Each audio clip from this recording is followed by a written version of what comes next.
Hey, I'm Jack Snack. I write, record and release my band's music, and if you are looking how to get started at home recording, I'm here to help. This video is meant to be part of a short series on the introduction to home recording that is simplified, super affordable, and as a bonus, spiced up by my funky accent. I made another video that lists 4 essential pieces of gear you need to get started. If you haven't watched it yet, the link to that video is in the description of this one. Okay, so in this video on the tempo track, I'm going to explain what the tempo track is, why you need it, and how to create it.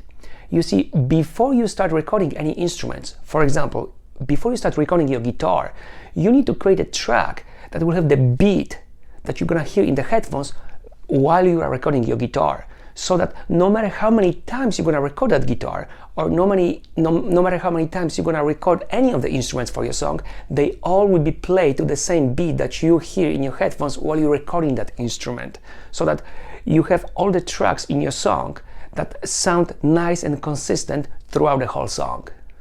The easiest way to add a tempo track is by adding something called the click track. And ProTools First makes it really easy. All you have to do is just go to the main menu, select track, and select create click track. That will add a separate track in your song that will go something like this: tick, tick, tick, tick, tick, tick, tick, throughout the whole song. Now, it wouldn't make sense for me to take 10 minutes of your time to state the obvious. And I'm making this video to tell you, don't use the click track. I never use the click track because there's something better, and it's simplified drum track. Simplified drum track is simply a drum track that has only 3 instruments: the kick drum, snare, and the hi-hat. And there's 2 reasons why we'd rather use drum track than click track. The first, the most important reason, is by the time you're gonna start recording your instrument, for example the guitar, when you hear click track, you're gonna be playing one way to the click track. But when you hear real drums in your headphones and you're gonna start recording your guitar, when you hear the actual drums, you're gonna be playing slightly different, slightly better, with slightly better feeling and slightly more energy, the way the song was meant to be played in a real environment. And the second reason is not as important, but it sometimes happens. By the time you're gonna start recording your vocals, if you hear the click track in your headphones, depending on what kind of headphones you are using, how loud they are, you may get some of that click track in your vocal track. And then it's gonna drive you crazy because you're gonna have a vocal track that has some of that tick, tick, tick, tick, tick, tick, tick, tick in the background. And it may actually mess up the song, and you will have to re-record the vocals. While if the same thing happens while you singing and you have real drums going in your headphones, then even if some of that drum sound will get recorded with your vocal track, it's gonna be blended with the actual drum track that you have in your song. Okay, so let me show you how to add the simplified drum track using ProTools First. And by the way, there's no need to take notes because I created a step-by-step short little guide that I will tell you about at the end.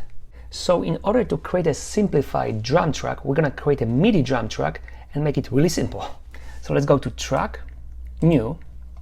Let's switch mono to stereo. Let's switch audio track to instrument track, and let's name it Drummer. Okay, now here in the inserts A through E, let's select the top tab, let's click on it, and let's select multi-channel plugin, instrument, and then click on expand to.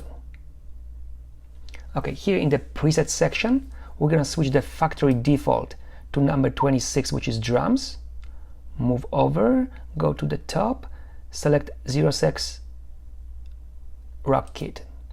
Okay, and we can ignore this window that looks like the dashboard from Boeing 737 and close it. Now we are almost ready to start inserting the drums, but let's first set up the grid for the drums. So let's go here to the grid section. Let's make sure we have 1/8 of a note here. Now let's move over here to meter and tempo. Let's select 1/4 of a note here, and by default you should have 120 beats per minute right here.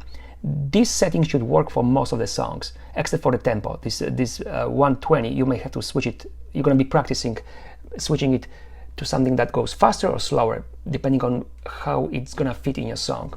So now let's right click on the name of the track, which is Drummer, right click. select Open in MIDI Editor. And now we're gonna go here, see number 3. We're gonna scroll down until we see number 1.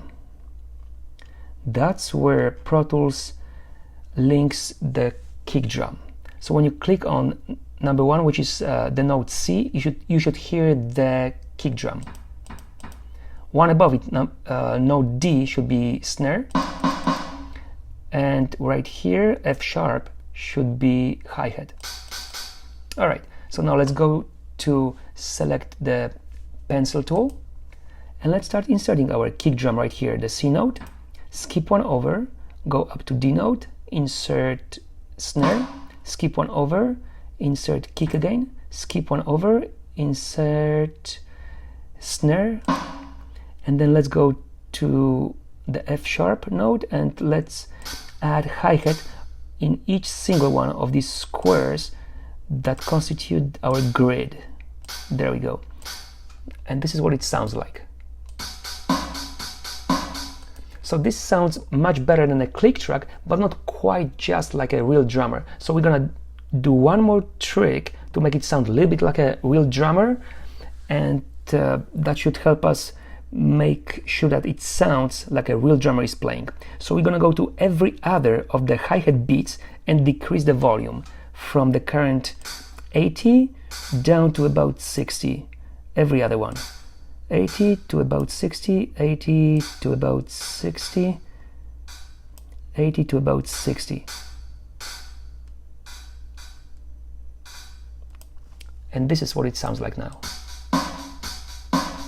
Beautiful. So this is more like a real drummer.